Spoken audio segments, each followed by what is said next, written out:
Holy smokes. Oh. Eric. Yeah. Wow.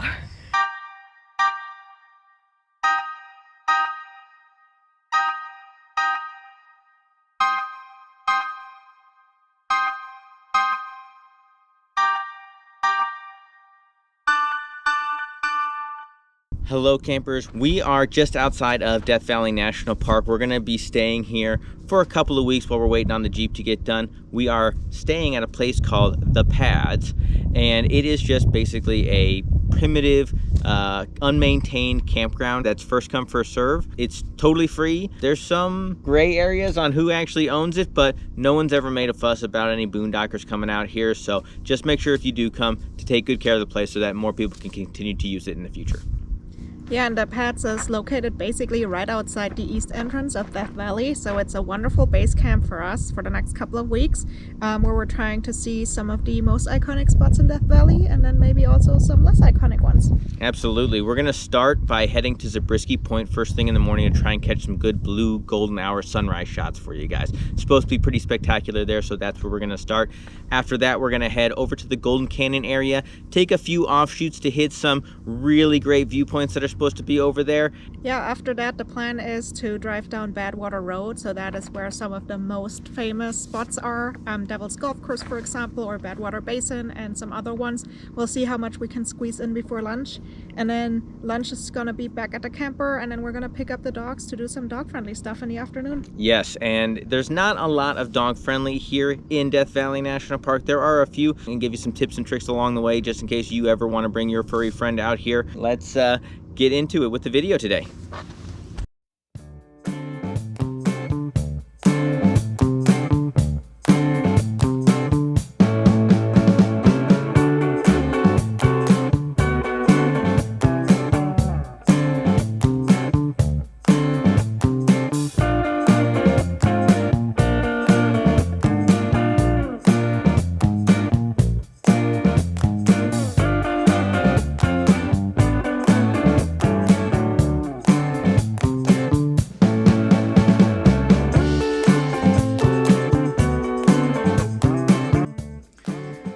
Got the girls on a walk this morning. They did their business, so now we are free to head to Zabriskie Point and get some good blue hour and golden hour footage. That's the plan, at least. All right, let's see what we can see.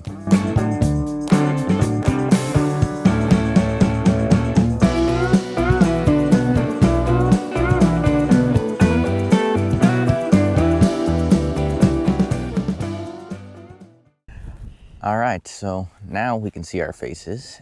Sun is starting to come up a little bit, still in the blue hour, but we are just kind of huddled over Senta's phone so that we can get a good time lapse of all of this.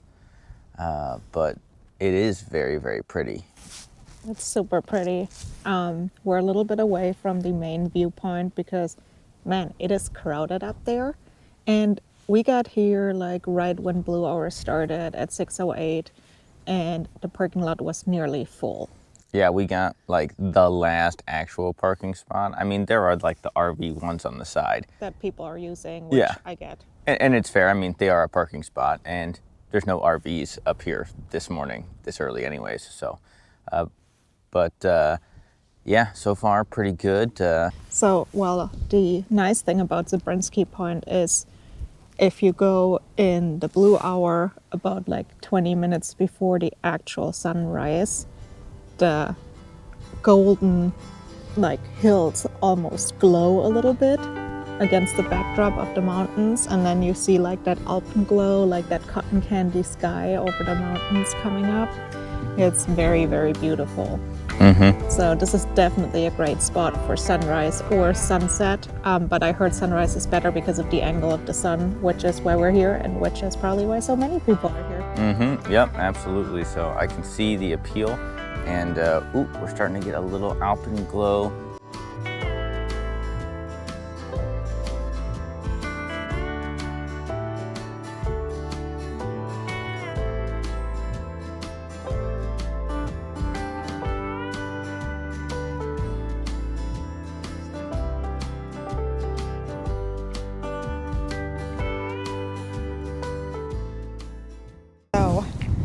we told you it was windy, as you can see on the camera.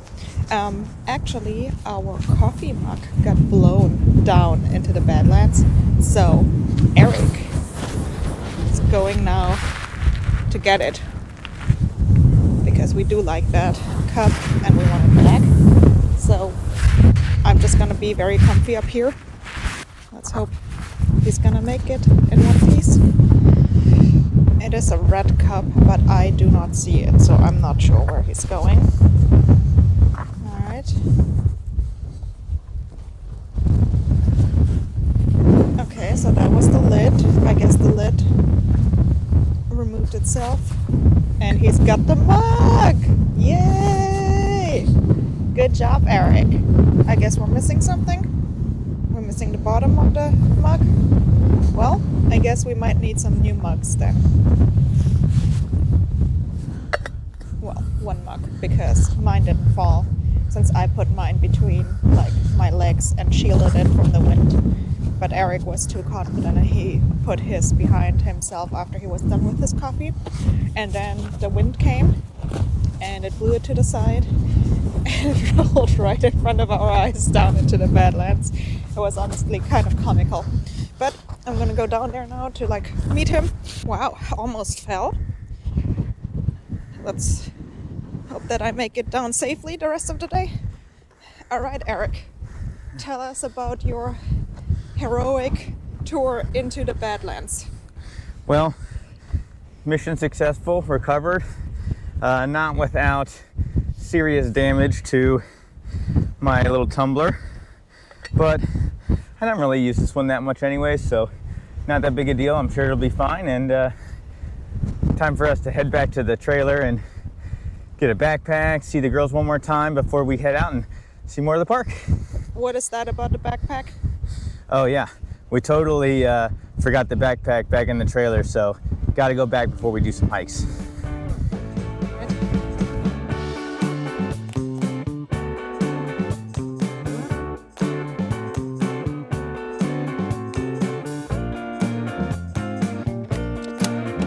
Hi, Pukas. Hi, girlies. So good to see you.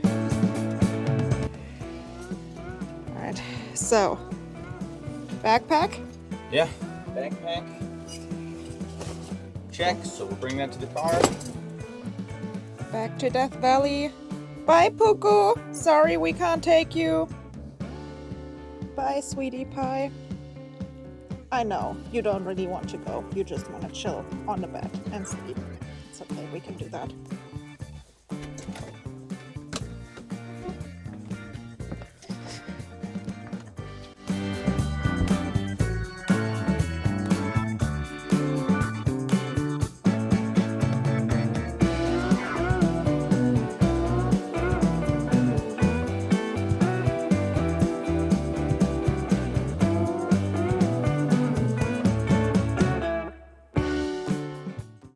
Our drive back into Death Valley is not a bad one from the pads. It's only about 15 minutes from the entrance to the park, which means quite a few of the attractions are pretty close by. When we were at Zabriskie Point this morning, we noticed there were some dumpsters and a couple of pit toilets, so we're going to take the opportunity to dump some trash and get rid of some pee before we go and hit the Golden Canyon Trail.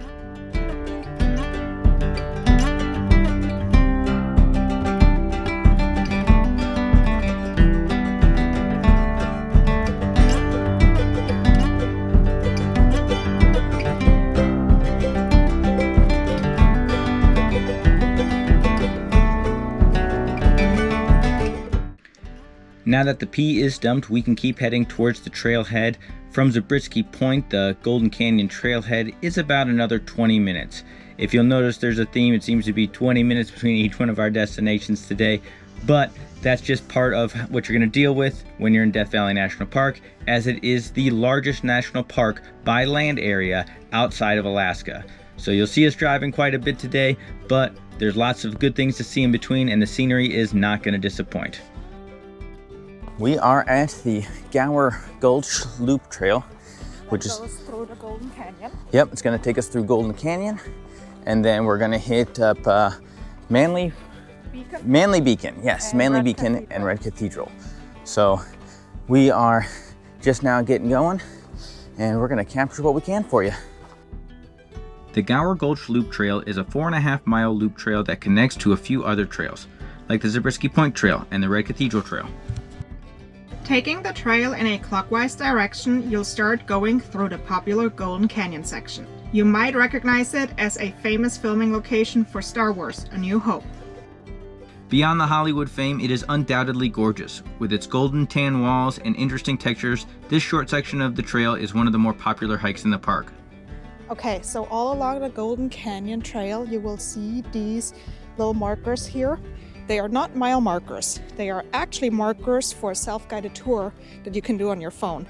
So if you have the NPS app and you go into the Death Valley Park, you can see self-guided tours. They also have like a Star Wars like filming location tour and stuff like that.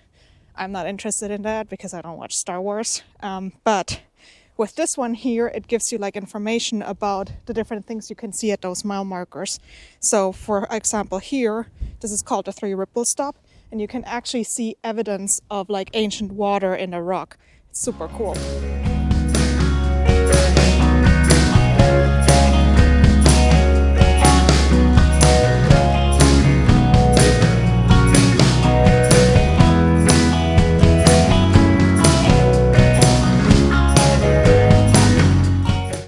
All right, so we have made it through the Golden Canyon, which was awesome.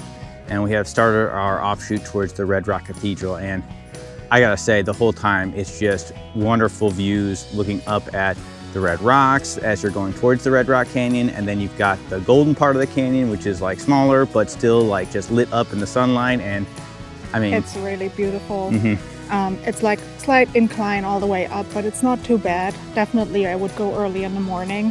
It's around like 9 o'clock right now, and it's, you know, like very comfortable walking up, but I can see how it gets hot and pretty busy actually. Yeah, it's pretty busy, but we are here on the weekend, and it is a holiday weekend. It's February 15th of 2025 while we're shooting this. So right after Valentine's Day, leading into, what is it? President's Day, I guess. Yeah, so quite a few people on trail, but honestly, it's not horrible still. Not annoying. It's just like we saw maybe around like 10 other groups on this like short 1 miler. Like Yeah, and you know, and like Senta said, you know, definitely if you're coming to Death Valley, dress in layers. Like it was 50 degrees this morning when we were at Zabriskie. Sub 50. Yeah, sub 50 when we were at the point getting some blue hour, golden hour. And it's not hot yet, but as you're hiking, yeah, we definitely had to shed some jackets and hats. So keep that in mind when you come, and let's keep pushing forward and get to that cathedral. Yes, I'm excited for it.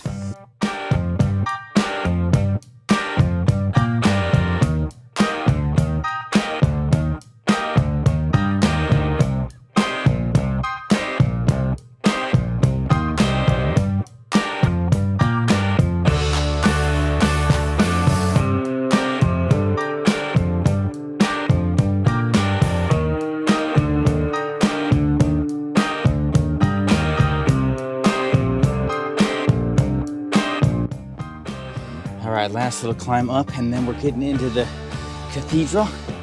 And we can already kind of see it. I can see it a little bit, and it's pretty cool already. Holy smokes. Oh, yeah. This is so cool. I think we can keep going though. Oh, yeah, for sure.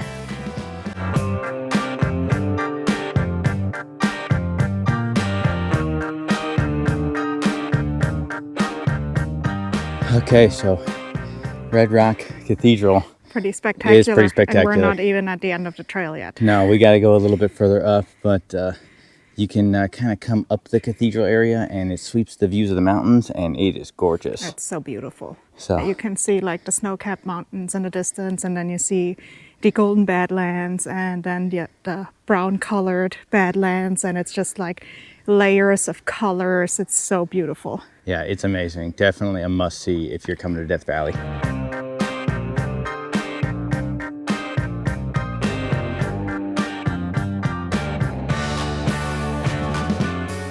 All right, so hard climb up to Manly Beacon now, and I'm already out of breath, but we'll show you some shots. What do you think, Senta?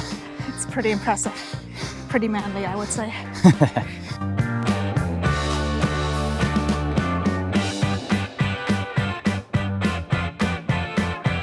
We have the majority of the climb done, I think. So now we're on this narrow ridge. And it's not super sketchy, but you definitely have to kind of pay attention to where you're going.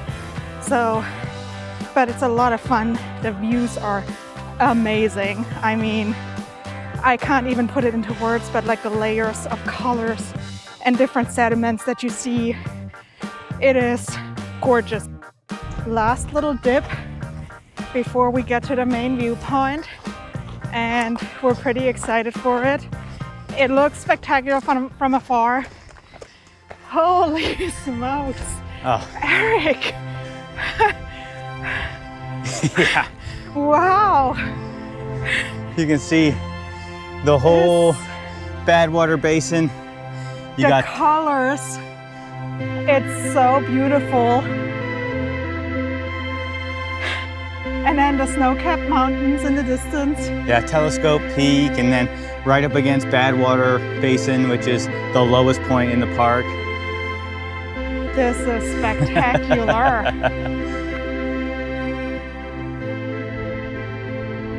And then of course behind us you got the beacon and back where we came from, which is also equally stunning. Mm-hmm. All right, we just stopped off at a viewpoint, which was amazing.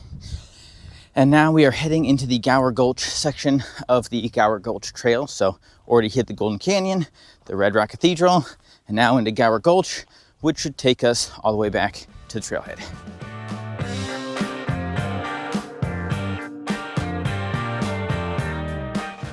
Gower Gulch is named after Harry P. Gower, an official of the Pacific Coast Borax Company and co-owner of the Furnace Creek Inn and Ranch.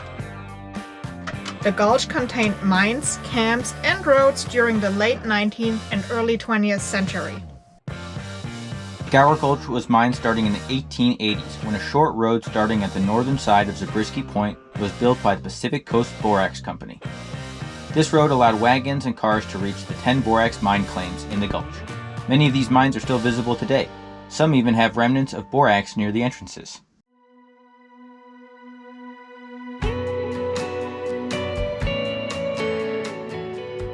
In 1941, the Furnace Creek wash was diverted to Gower Gulch to ease flooding at the resort area and visitor center. This has caused a huge increase in erosion over the years, giving the section its iconic features we know today.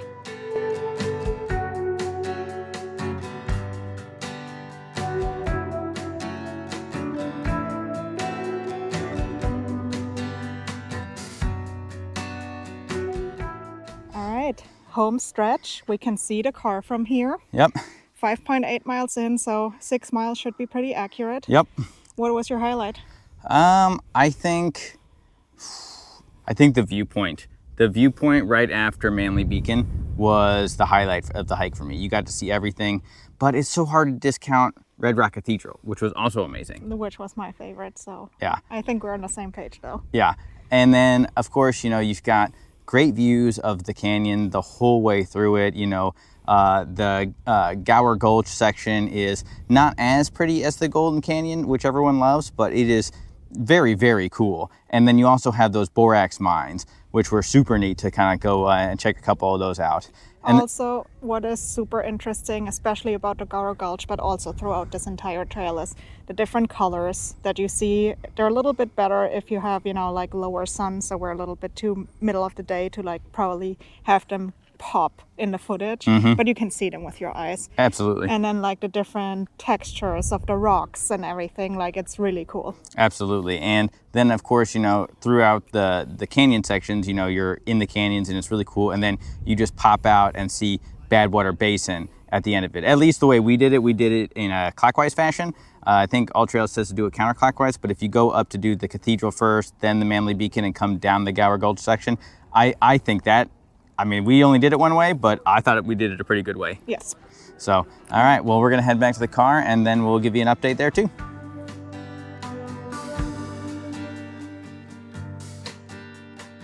We just got done with the whole Gower Gulch loop. Ended up being 6.48 miles the way we did it, with the extra Red Rock Cathedral and then the extra Viewpoint and that fun stuff. And we're now on our way to Devil's Golfcourse, which is kind of like this, almost like just like a little viewing point, because while you can walk into that Devil's Golfcourse, it is like very sharp, like crystalline rock, and you can't really like hike through it or anything. So it's gonna be a pretty short stop, but looks pretty unique. We're pretty excited to like see it in person. So Devil's Golfcourse is pretty unique. I mean, it is just, the whole floor is just covered salt crystals that are all over the place. It doesn't even look like there's any rocks. It looks like it's just all these giant salt crystals growing up out of the desert floor. And it's like the salt on the bottom is like super, super white. And then as it like grows, it's getting like more brown. And it's like as far as your eye can see. Yeah. And we are like noon-ish right now. And so the sun's pretty high in the sky.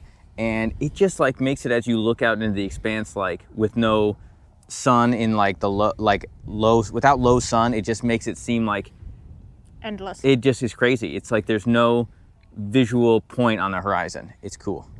And what I really love about it too is as you are walking, it crunches. So it reminded me a lot of snow, which is another like kind of cool contrast as you are in a desert and you're like, you feel like you're walking on snow, but it's obviously salt.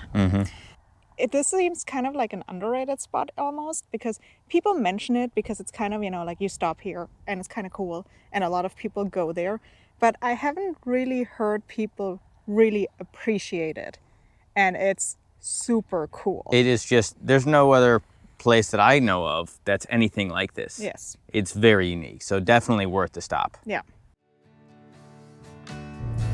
We just got done at Devil's Golfcourse, and this was an awesome spot. So it's basically along the Badwater Road, and you like take a ride onto like this short little gravel road, maybe half a mile or so. It's not bad. You can make it with any car really. It's just slightly bumpy. And then there's a small parking lot, but you can also just park along the road if the parking lot is too busy. Now we are on our way to Badwater Basin.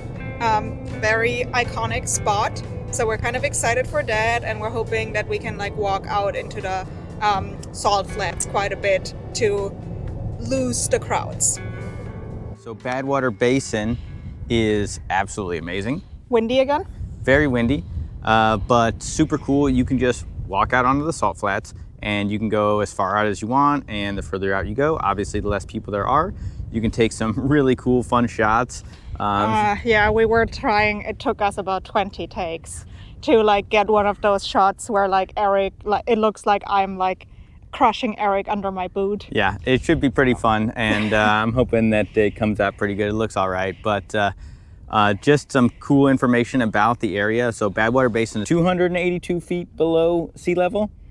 Are you asking me because you read it? I didn't. Well, we'll put it in there. We'll make the adjustment and tell you exactly. But there is a sign that's up on the side of the hill right there, and it will actually show you where sea level is, and it is way above your head. Also, it's obviously super busy, but if you are willing to walk out just a little bit, really, you basically have it all to yourself. So definitely worth a quick stop and checking it out. Oh, and then also as you are walking out further, you will see those like very like pronounced hexagon shapes in the salt that kind of Badwater Basin is known for. If you're staying basically right by the boardwalk, it's all very flat. So yeah, definitely recommend to like, you know. Absolutely, yeah. Just get out a little bit and you'll see some of that iconic shapes in the sand, or the salt. Really, It's not sand. It kind of feels like sand, but it's pretty hard, so.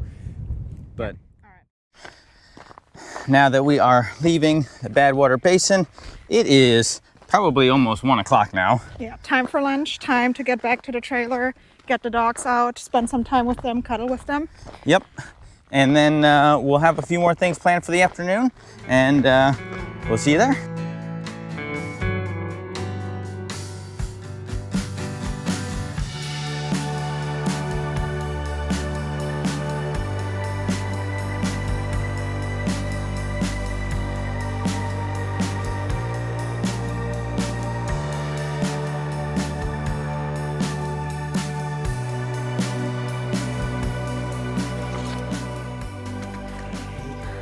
Puka. Hi, other Puka. Good girl. Oh. Back in the trailer, Tinkerbell is chilling with me right now. Senta's got Maple out on a quick walk so she can go pee, but I'm gonna get this lunch going.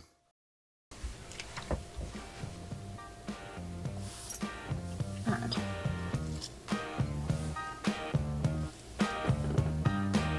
Look pretty tasty. Let's do the real test.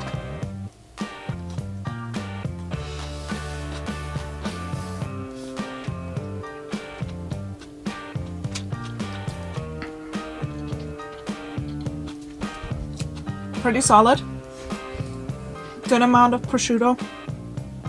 I do like the avocado and mayonnaise combo, and the tomato gives it a nice little, like, something fresh.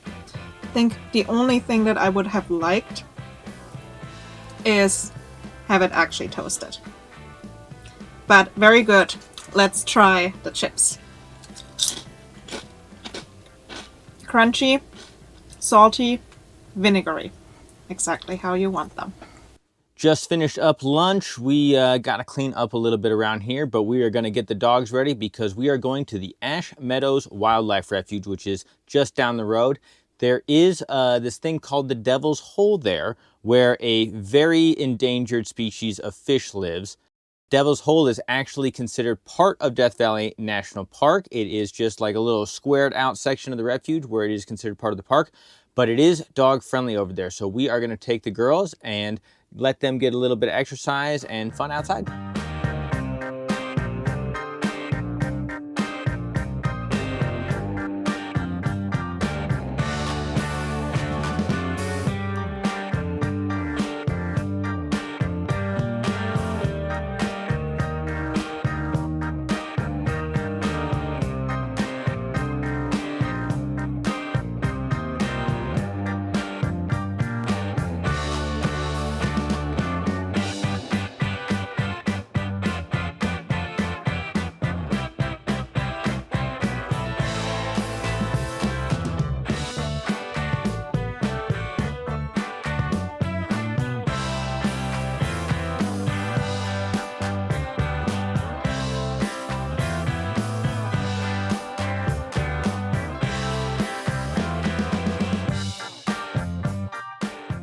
We are walking up to the Devil's Hole, which is where a very, very rare species of pupfish lives. And when I say rare, this is the only place where they exist on Earth. And in case you are wondering, the dogs are currently in the car. We just walked them along the dirt road. But since this part, even though it's not like inside or adjacent to Death Valley, it is technically a part of Death Valley National Park. Yep. So while we are inside the wildlife refuge, this particular area right here is actually national park land. And so therefore the dogs are not welcome on trail. It is not dog friendly here. Luckily though, it is literally like not even a quarter mile from the trailhead to get over to where the Devil's Hole is. So we are gonna see what that's all about. Hopefully we get a nice clear view down and we might even get a glimpse of this Devil's Hole pupfish. So Devil's Hole, it's very unassuming. I really enjoyed this little diversion because I kind of know a little bit of the history just because I've watched some documentary stuff, but it's pretty unassuming from the surface. And it's not like it's nothing. At the first Devil's Hole viewpoint, you do get to see the water and you can see how crystal clear it is. And we're also not exactly here at the right time of day to see down in there quite as nicely as I would have hoped. But to me, it was still really cool because you can see those blue waters. And like I said, we know the history of it a little bit. So fun for us, and we'll try and give you some more details about it.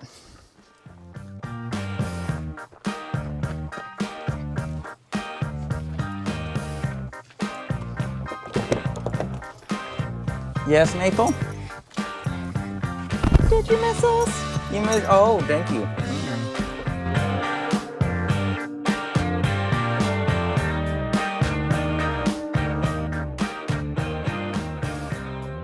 We made our way to the Point of Rock Springs, which is a short little boardwalk with 2 different springs in the area and some swimming pupfish in the pools, which made it really lovely. Unfortunately, we just didn't get there in time for the sun to cooperate with our filming, so we had to pack it up kind of early and head back to the trailer.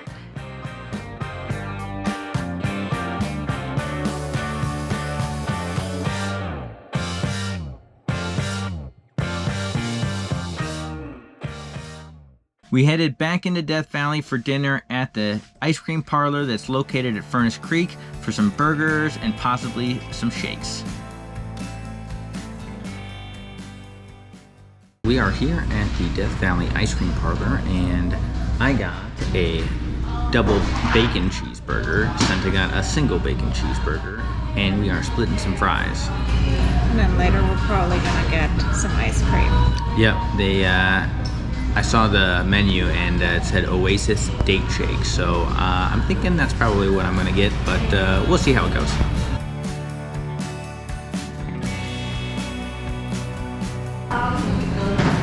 It looks pretty solid, so. The fries look amazing. They look crispy. Crispy, and they put this like spice on it. It makes it look super, super tasty.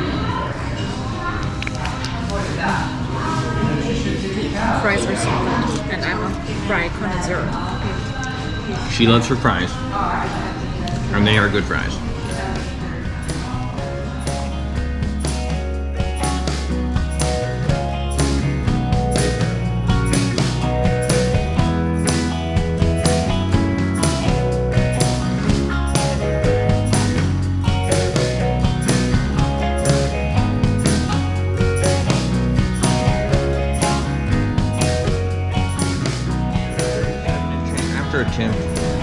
It was like $43 or something like that. 43 bucks. So a little on the pricey side, but you're in the middle of a national park. And you know, is it pricey? Yes. Is it delicious? Also yes. Yeah, it's actually way better than what I expected from, you know, like being one of the only options here in a radius of like what, you know, 50 miles? I don't know. All right, we decided on the date shake. Whipped cream and a cherry on top. You can go for the cherry. I'll grab the cherry. I know you're not a big cherry person. I'm gonna first try just a date.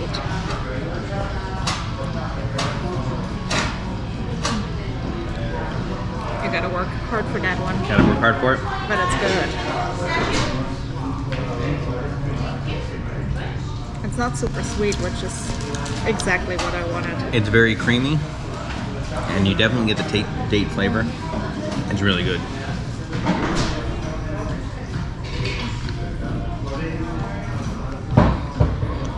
Solid choice. I am not mad about it, that's for sure.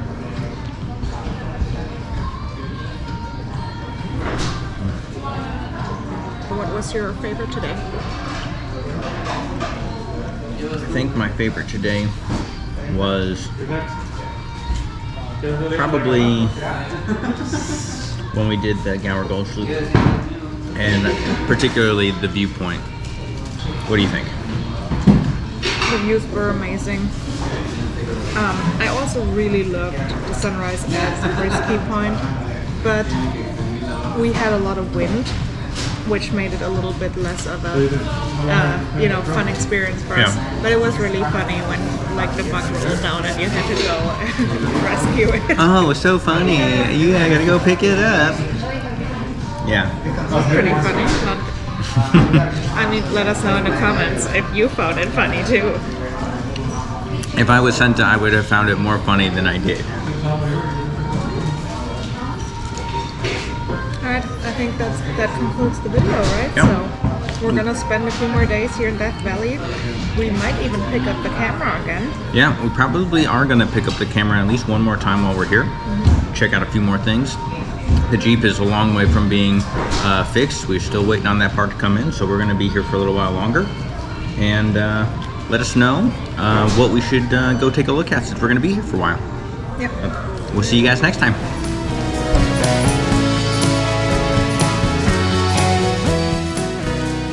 So Eric just made me a liar on YouTube because we missed the sign for Devil's Golf Course. Well, to be fair. There it is. Oh, okay. Well, we are Google's a liar. Okay, Google is a liar. We're going to Devil's Golf Course. Yay. It looks like